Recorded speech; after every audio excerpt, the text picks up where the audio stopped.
The following presentation is Real quick, before we get into the actual topic of today's video, I made a video the other day where I discussed my thoughts on Jim Cornette. I don't like Jim Cornette, and they said that I was offended by Jim Cornette. Here's the thing, on that video, the views are up. Like, because YouTube Studio, I can see how it's doing, I can see the analytics. The views are up. The view duration is down. The average view duration was about 1.5 minutes. They're not even watching the full 6-minute video, and that's why they think that, you know, they see the title and they watch the first minute of what I have to say and they think, oh my god, this guy is an AEW stan who hates Jim Cornette, when really that's not what the video was about at all. Because as I said in the video, if Tony Khan had a podcast, I would not listen to it. I don't want to know Tony Khan's opinions on wrestling. Tony Khan can barely book the show. And Jim Cornette is fair, I find, with his AEW criticisms a lot of the time. So I don't have it. That's not the issue I have. I don't like him as a person. The point of the video was that I would just rather listen to fans' opinions than listen to the opinion of somebody like Jim Cornette or somebody like Eric Bischoff. I don't like Jim Cornette as a person, but I do think he is fair in what he says. I'm just going to leave it there. But now let's get to the main point of the video. So I made a video 2 days ago titled, Did Fight Forever Cause AEW's Downfall? Somebody left a very interesting comment that I kind of want to go over. This guy, my YouTube 62, left an extremely long comment. So he comments and he says, I don't think there was a single moment, but rather a series of events that happened from early 2022 to mid 2023, each compounding on the other until finally AEW was ice cold and a laughing stock. Which is true, I agree completely 100%. So let's go through this. He says this is in no particular order. So 2022, New Year's Eve, Tony Khan claps back unprofessionally at Big Swole on Twitter. I do vaguely remember this. Like, Tony Khan and Big Swole had this weird interaction on Twitter. I do remember that. I don't know if that's what caused, if that was, but okay, whatever.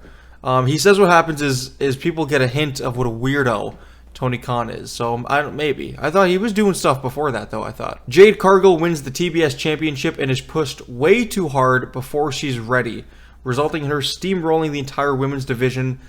I don't think she was pushed enough. That's the problem. I think, yeah, she was on like a 50-0 streak, but she was hardly on TV, if I remember correctly. And that was one of the biggest problems. Is everyone loved Jade Cargill and thought she was a star and looked the part. She was awesome, but she just wasn't on TV enough. Cody, founder and EVP, leaves. This was a huge thing.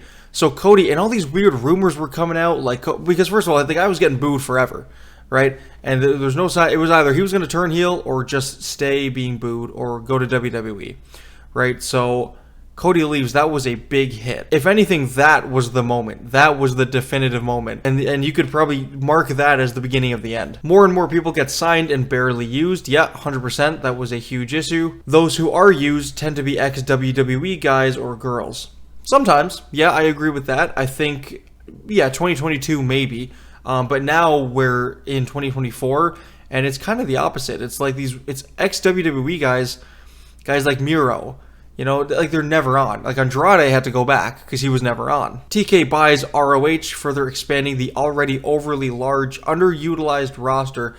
Yes, I remember when Tony Khan bought Ring of Honor, I thought to myself, nobody, who cares about Ring of Honor? TK starts his trend of extremely embarrassing social media behavior and never shutting up about WWE. Yes and no. Tony Khan, I feel, recently has made a lot of comments about WWE.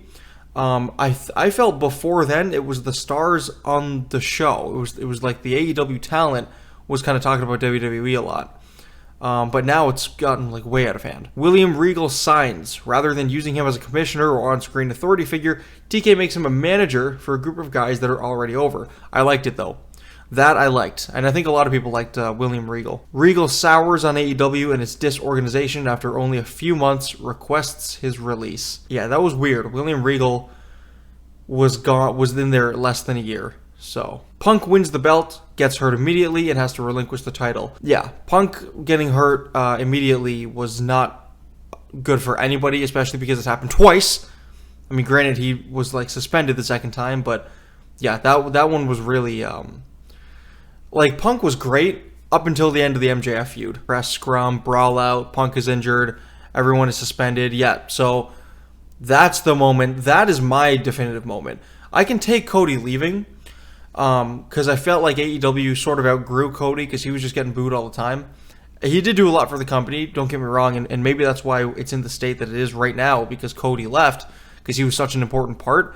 But like, I think ratings-wise, and just like promotion, like just I don't know how to explain it. Booking-wise, I guess.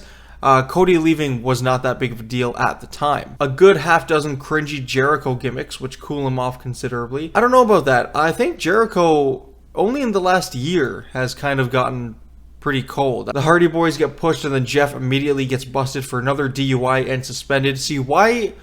But that's the thing. Why even hire Jeff Hardy? I would have never hired Jeff Hardy. TK begins his booking death spiral of signing new people, booking them in angles, then signing new people and ignoring the previous signees and dropping their angles. Yeah, that didn't just happen once. That happened like 10 times. AEW talent begins complaining loudly on social media about not getting used. That was the worst thing.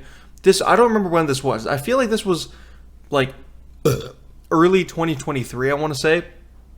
And you couldn't go one day without someone saying something on Twitter that alluded to the fact that they're miserable in AEW. Andrade attacks Sammy Guevara backstage, seemingly trying to get himself fired. Is that what happened? I forget. That might have been what happened, yeah. Something happened there. I thought they fought. Punk returns. Rather than squashing the Elite beef or making an angle out of it, Punk is given his own show to quarantine him and the other problem talent. Yeah, that was one of the worst things, I think. And the worst part is the fans wanted CMFTR versus the Elite. More and more belts are introduced, yeah. And the Ring of Honor belts are involved in AEW, yeah. That's, you think back to like, how did we kind of get here? How did we get to this point in AEW? And he's breaking it down, and you start to realize a lot of stuff happened in 1 year.